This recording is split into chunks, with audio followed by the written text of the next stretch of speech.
Look here, amigo. You got the wrong idea. The Treasure of the Sierra Madre wasn't just about gold.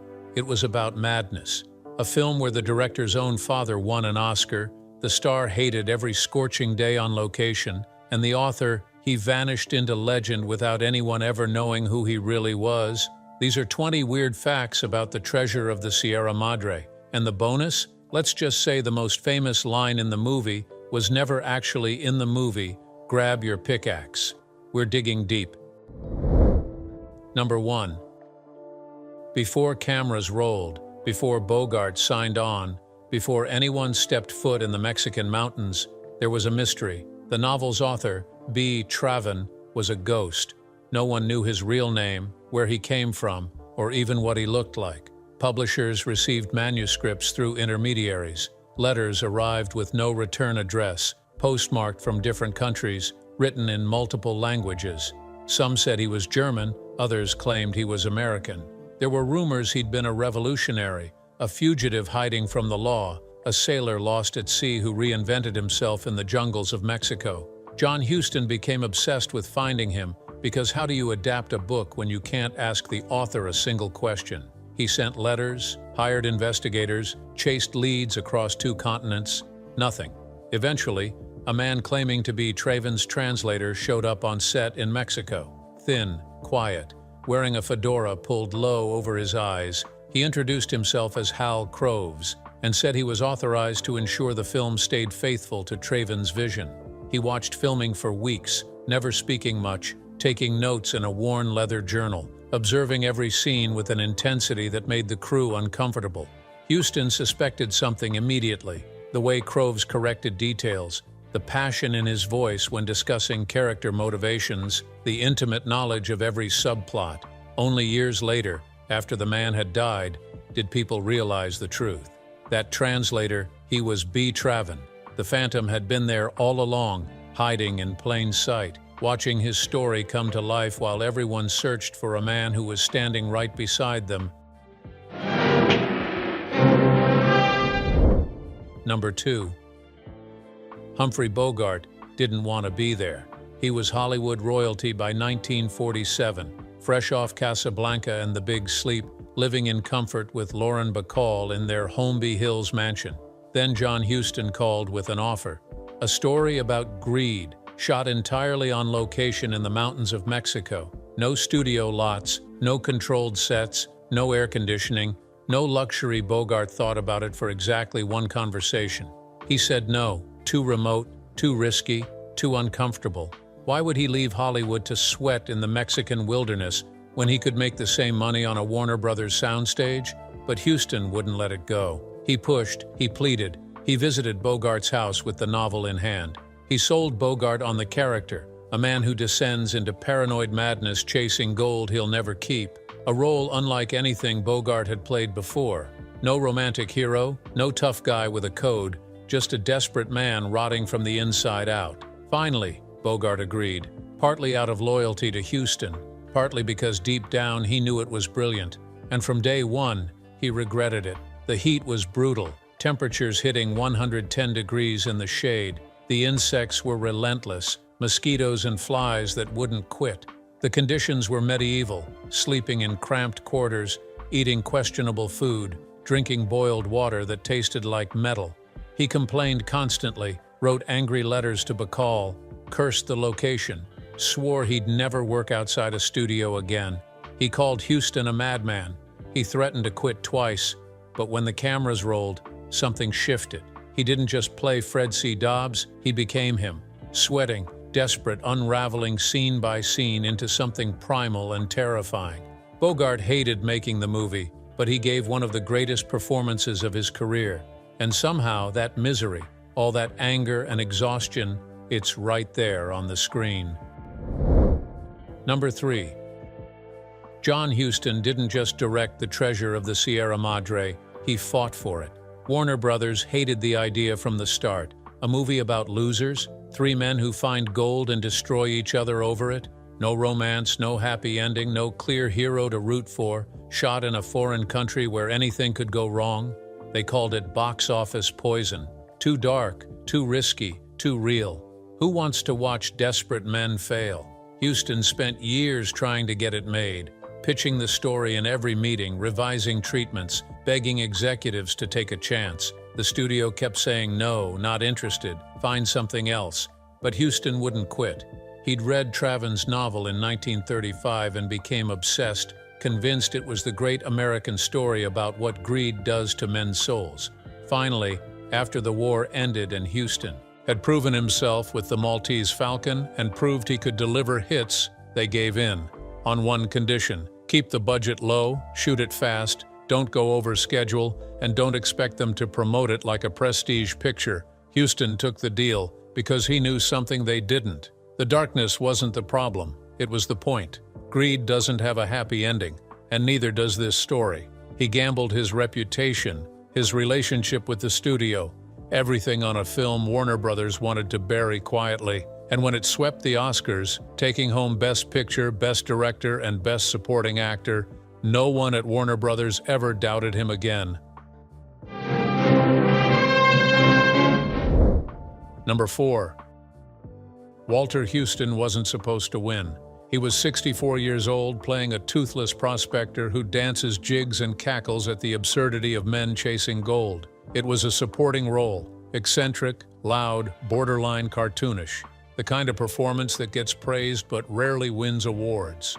Best Supporting Actor that year had heavy competition, serious dramatic roles from established stars, but when Oscar night came in 1949, his name was called Best Supporting Actor. He walked to the stage, old legs carrying him slowly up the steps, took the statue in his weathered hands, and made history. Not just because of the performance, but because of who handed him the award. His son, John Huston, who just won Best Director for the same film, Father and Son, both holding Oscars for the same movie, standing side by side in front of Hollywood's elite. It had never happened before, it hasn't happened since. And the wildest part? Walter had spent most of his career in vaudeville and theater, never taken seriously by the film industry, always seen as John's dad rather than an artist in his own right, until his son put him in the mountains of Mexico, gave him bad teeth and a scraggly beard, and let him steal the whole damn movie. 3 years later, Walter would be dead. That Oscar, it was his last triumph. Number 5. The film was shot almost entirely on location in Mexico, deep in the mountains near the town of Tampico and the remote village of San Jose de Purua. It was 1947, and location shooting wasn't common. Studios preferred controlled environments, sound stages, painted backdrops, everything manageable. But Huston refused. He wanted real dust, real heat, real struggle. He wanted the land itself to be a character. So the cast and crew packed up and headed south of the border into terrain so rough that trucks couldn't make it up the mountain roads. Equipment had to be carried by mules, dozens of them, loaded down with cameras, lights, film stock, everything needed to make a movie in the middle of nowhere. Food spoiled in the heat within hours. Fresh water was a daily crisis, brought up in barrels from the nearest town. Bogart got dysentery and lost 15 pounds. Crew members collapsed from heat stroke, had to be carried down the mountain to receive medical attention. And the locals? They watched Hollywood invade their village with cameras, lights, and actors dressed as bandits, completely baffled by the whole operation. Children followed the crew everywhere, fascinated by the strange equipment. At one point, Huston realized they'd run out of film stock and had to halt production for 3 days, while someone drove 6 hours back to the border to get more, then 6 hours back up the mountain. It was chaos, expensive, dangerous chaos that made studio executives back in Burbank furious. But what showed up on screen you can't fake: the sweat, the exhaustion, the landscape that wanted to swallow them whole, the desperation. It was all real. Every frame earned. Number 6. There's a scene early in the film where Bogart's character gets into a fistfight in a flophouse over a few pesos. Punches fly, bodies slam into walls, furniture splinters, the whole thing filmed in tight, brutal close-ups that make you feel every impact. What audiences didn't know was that the fight wasn't choreographed. Not really. Huston told the actors to just go for it, forget the dance, forget the safety, make it messy, make it real, make it look like men who actually needed that money. And they did. Bogart took a real punch to the jaw, stumbled backward seeing stars, kept swinging. The other actor, Barton McLean, got slammed into actual furniture. No pads, no stunt coordination, just wood and rage. They filmed it in one long take, cameras rolling, everyone holding their breath. When it was over, both men were bleeding. Bogart's lip was split, blood running down his chin. McLean had a bruised rib, limping slightly as he walked away. The crew stood there in silence, half expecting someone to yell cut and start over with proper stunt work. But Huston just smiled and said, "Print it," because in a movie about men clawing their way through life, fighting over scraps, nothing fake would ever be good enough. That violence had to hurt. We ain't got no badges. We don't need no badges. Number 7. The famous line, "Badges? We don't need no stinking badges," has been quoted, parodied, referenced in everything from Blazing Saddles to Breaking Bad to countless Saturday Night Live sketches. It's one of the most iconic lines in cinema history, instantly recognizable, repeated endlessly. Except it's not in the movie. Not exactly what the bandit actually says is, "Badges? We ain't got no badges. We don't need no badges. I don't have to show you any stinking badges." Close, but not the version everyone remembers, not the line that entered the cultural lexicon. Somehow over the decades, the line got compressed, misquoted, simplified, turned into folklore. And the wildest part? The misquote became more famous than the original. It took on a life of its own, repeated so many times in so many films and TV shows that people forgot where it came from. They forgot the context, forgot the scene, forgot everything except that one punchy phrase. Even the actor who said it, Alfonso Bedoya, had no idea his throwaway line, delivered with a gap-toothed grin in broken English, would outlive him, outlive the film, outlive everything. It became bigger than the movie itself. Look here, amigo. You got the wrong idea. Number 8. Alfonso Bedoya almost didn't get the role of Gold Hat. The bandit leader with the massive sombrero and menacing laugh. Huston had auditioned dozens of Mexican actors in Mexico City, looking for someone with the right mix of menace and charm, someone who could be funny and terrifying in the same breath. Then Bedoya walked in, scruffy, gap-toothed, grinning like he'd just gotten away with something. He didn't read from the script like everyone else. He improvised, threw in his own lines, ad-libbed his way through the whole audition with broken English and wild energy, making up dialogue on the spot. He played the character like a man who enjoyed being bad, who found the whole world hilarious. Huston stopped him halfway through and said, "You're hired. No callback, no screen test, just instant chemistry." Bedoya became one of the most memorable villains in classic Hollywood. That laugh, that grin, that casual cruelty. But he was never a trained actor. He was a character actor who'd been doing bit parts in Mexican films for years, mostly playing drunks and thieves in forgotten pictures. After Sierra Madre, Hollywood tried to typecast him as a bandit in every Western that followed. He hated it. He wanted serious roles, complex characters, Shakespeare if they'd let him. But the industry only saw Gold Hat. So, he kept playing bandits, kept cashing the checks, watched his one great performance get buried under a pile of cheap imitators. He died in 1957, just 9 years after the film, still trying to escape that sombrero. Number 9. John Huston had one rule on set: no script changes unless he approved them first. He'd spent too long fighting for this film to let it get watered down by improvisation. But there was one actor who didn't care about rules: Walter Huston, his father. The old man would rewrite his own dialogue between takes, throw in bits of vaudeville shtick from his stage days, change the rhythm of scenes just to keep things loose and alive. John would watch from behind the camera, half amused, half annoyed, caught between director and son. He'd yell, "Dad, stick to the script," and Walter would just laugh, do it again his way and somehow make it better, make it more human. There's a scene where Howard does a little jig after finding gold, a spontaneous moment of pure joy that wasn't in the screenplay, wasn't in the novel, wasn't planned at all. That was all Walter, improvising in the moment, channeling decades of stage performance into a single unscripted dance. His body moving like a man half his age, celebrating a discovery he knows won't last. John kept it in the film, didn't even think about cutting it. It became one of the most human moments in the whole story, a flash of genuine happiness before everything falls apart, because sometimes the best direction is knowing when to step back, knowing when your father, the vaudeville veteran, knows something you don't. Number 10. The final scene where the gold dust blows away in the wind wasn't easy to film.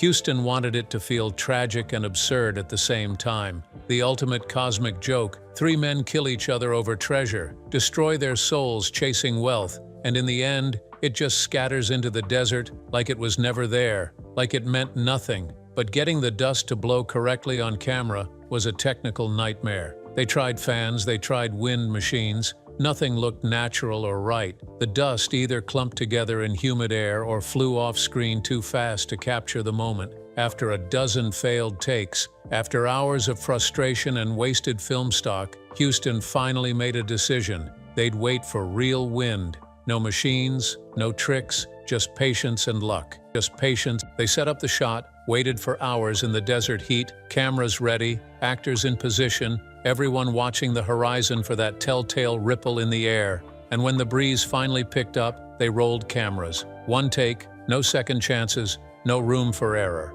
The gold dust lifted into the air, swirled in the wind, caught the sunlight for one brief moment, and vanished into the Mexican landscape. Walter Huston's character starts laughing, a deep, uncontrollable cackle at the cosmic joke of it all, the absurdity of everything they'd suffered for. And that laughter? Completely genuine, because even Walter knew they'd just captured something perfect, something true, and if they'd missed it, it was gone forever.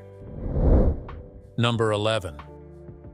The movie almost killed Tim Holt, not from stunts, not from accidents, but from something smaller and far more dangerous. A tick. During one of the mountain location shoots, Holt got bitten while filming a scene in the brush. He didn't notice it at first, just a small red mark on his leg. But within days he was burning with fever, delirious, unable to stand. The production doctor thought it was heat exhaustion, gave him fluids, told him to rest. But the fever didn't break. It got worse. Holt started hallucinating between takes, seeing things that weren't there, muttering dialogue from scenes they hadn't even filmed yet. Finally, someone called a real doctor from Mexico City. Tick-borne typhus, life-threatening if left untreated. They pumped him full of antibiotics, kept him in bed for a week while production scrambled to shoot around him. Huston filmed everything that didn't require Holt's character, Curtin, burning through scenes with just Bogart and Walter Huston. When Holt finally recovered, he'd lost 20 pounds,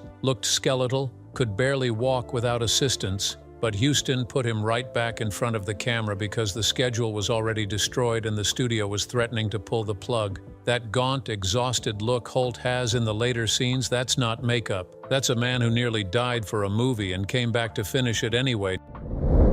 Number 12.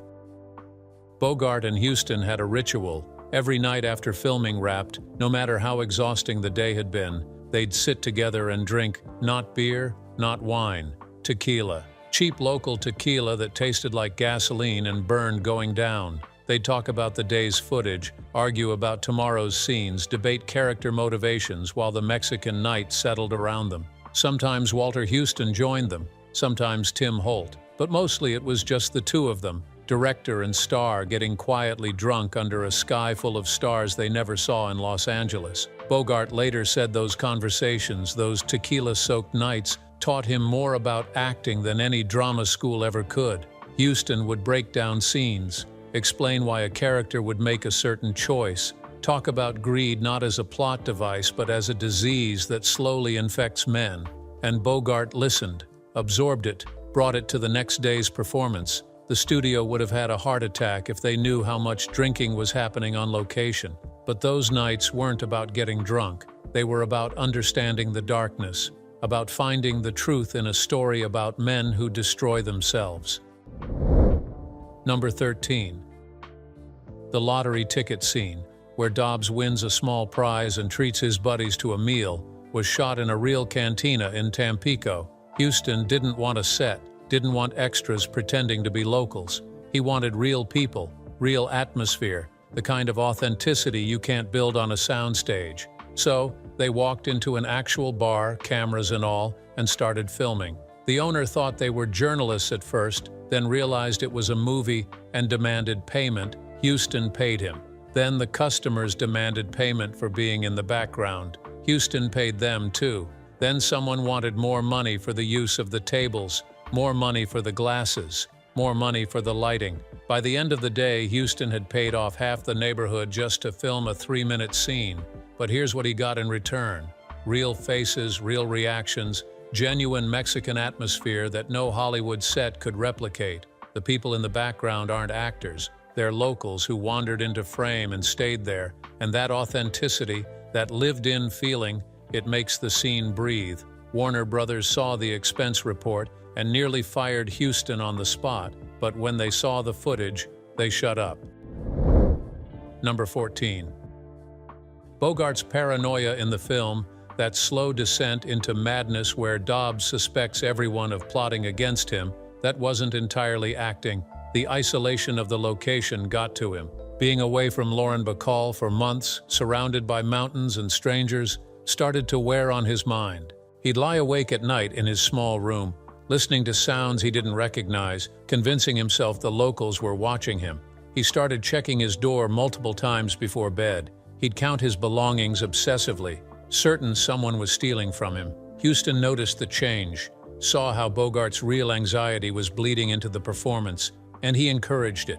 He'd plant seeds of doubt, tell Bogart that crew members were talking about him, that people thought he was difficult to work with. None of it was true, but Bogart didn't know that. He'd show up to set genuinely suspicious, genuinely on edge, and that energy, that authentic paranoia, it elevated every scene. When Dobbs accuses Curtin of plotting to kill him, there's real fear in Bogart's eyes, real distrust, because in that moment, on that mountain, surrounded by people he didn't fully know, Bogart wasn't entirely sure who to trust either. Number 15. The film's climax, where bandits kill Dobbs and steal the bags they think contain gold, was shot in one of the most remote locations of the entire production, a barren stretch of desert hours from the nearest town. Getting there required a convoy of trucks loaded with equipment, actors, crew, enough water for a full day of shooting. They left before dawn, drove for 3 hours on roads that barely existed, and set up in the middle of nowhere.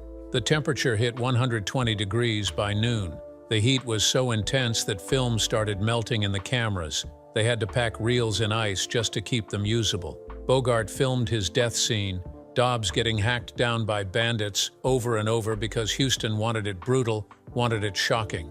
By the 5th take, Bogart was so dehydrated he could barely stand. The makeup department kept applying fake blood that dried instantly in the heat. Between takes, Bogart lay in the dirt, too exhausted to move, while assistants poured water over his head. When they finally got the shot Huston wanted, the sun was setting. They packed up and drove back through the desert in darkness, everyone too tired to speak. Number 16. Warner Brothers tried to change the ending. After screening an early cut, executives panicked. The hero dies. The gold is lost. The only survivor is left with nothing but the clothes on his back. Where's the hope? Where's the redemption? They wanted Huston to add a scene where Curtin finds one bag of gold that the bandits missed, enough to start a new life, to make the suffering worth something. Huston refused. He told them the ending was the point. Men destroy themselves chasing wealth, and the wealth it doesn't care. It just blows away in the wind while nature laughs at human ambition. The executives pushed harder. They brought in other writers, had them draft alternate endings. Curtin finds gold. Curtin marries a girl. Curtin opens a business with his small winnings. All of it garbage, all of it betraying the soul of the story. Huston threatened to take his name off the film. He'd walk away, let them release it without him, but he wouldn't compromise the ending. Finally, Jack Warner himself intervened. He watched the film again, paying attention to the laughter at the end, Howard cackling at the absurdity of it all, and he understood. The ending wasn't depressing. It was honest. The ending stayed. Number 17. John Huston's obsession with authenticity went beyond location shooting and real cantinas. He wanted the prospecting scenes to look genuine, not like Hollywood actors playing in dirt. So he hired real miners, men who'd spent decades digging for gold in Mexico, to teach the cast how to actually prospect for 2 weeks before filming began. Bogart, Holt, and Walter Huston learned to pan for gold, to recognize promising mineral deposits, to swing a pickaxe without looking like city boys playing dress-up. The miners didn't care that they were teaching movie stars. They treated them like apprentices, barked orders in Spanish, laughed when they made mistakes. Bogart's hands blistered from the pickaxe work. He complained, wanted to stop, said they could fake it with camera angles. But Huston refused. By the time cameras rolled, all 3 actors had calluses, moved like men who'd spent real time in the dirt. And in one scene, Walter Huston actually found real gold, a tiny flake in his pan, barely visible. He showed it to his son with genuine excitement. They kept filming. The moment never made it into the movie, but that authentic joy, it informed every scene that did. Number 18. The scene where Howard saves a local boy from drowning wasn't in the original script. It was added because something real happened during location scouting. A week before filming started, Huston and his assistant director were walking near a river looking for possible shooting locations. They heard screaming.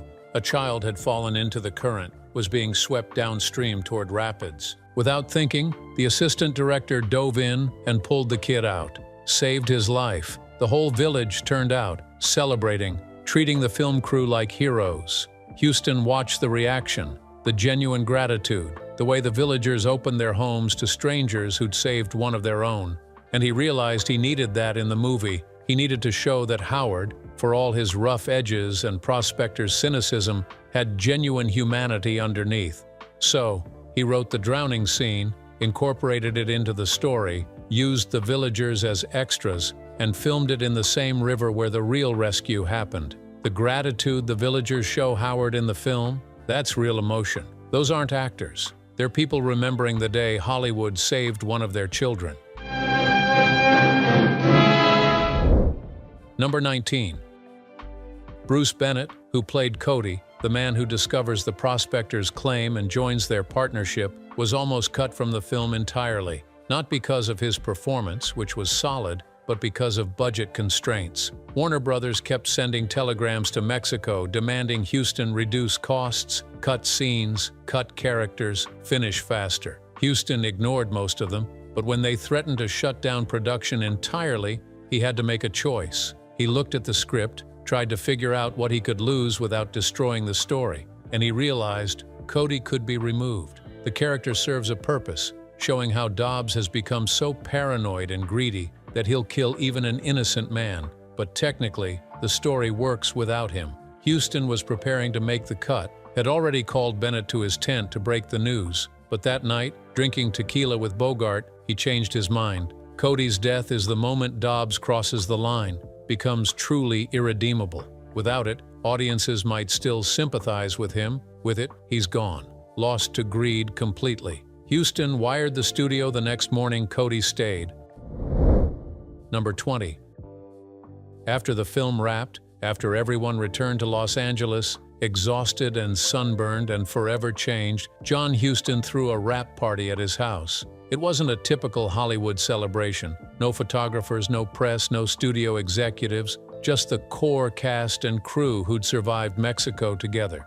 They drank, they told stories, they laughed about the disasters that had somehow become a finished film. And at some point in the night, Bogart pulled Huston aside. He'd spent months complaining, months swearing he'd never work on location again, months cursing the heat and the bugs and the isolation. But standing there, drink in hand, he told Huston something he'd never admit in public. It was the best work he'd ever done. The hardest, the most miserable, but the best. Because for once, he wasn't playing a character. He'd lived inside Fred C. Dobbs, felt the paranoia, the greed, the slow corruption of the soul. And that kind of truth, you can't find it on a soundstage. Huston just smiled, raised his glass. They never worked together again quite like that, but they didn't need to, because they'd already made something perfect, something that would outlive them both. A movie about gold that's actually about human nature, about the treasure we chase and the souls we lose along the way. Bonus fact: after filming wrapped, After everyone returned to civilization, after the Oscars and the acclaim, John Huston kept one souvenir from the production. Not a piece of equipment, not a costume, not even a script. He kept a bag of dirt from the mountain where they filmed the final scene, real Mexican dirt, mixed with the fake gold dust they'd used for the scene. He kept it in his office for the rest of his life, sitting on a shelf behind his desk. When people asked about it, he'd smile and tell them, "That's treasure from the Sierra Madre, worth nothing and everything." Because Huston understood what the film was really about. Not gold, not greed, not even survival. It was about the things we chase that can't be held, the dreams that turn to dust in our hands, the fortune that was never there to begin with. He'd go to Mexico to make a movie about treasure and came back with dirt. And somehow, that dirt meant more than all the Oscars combined. It was proof he'd been there, proof he'd suffered for art, proof he'd found something real in all that fake gold.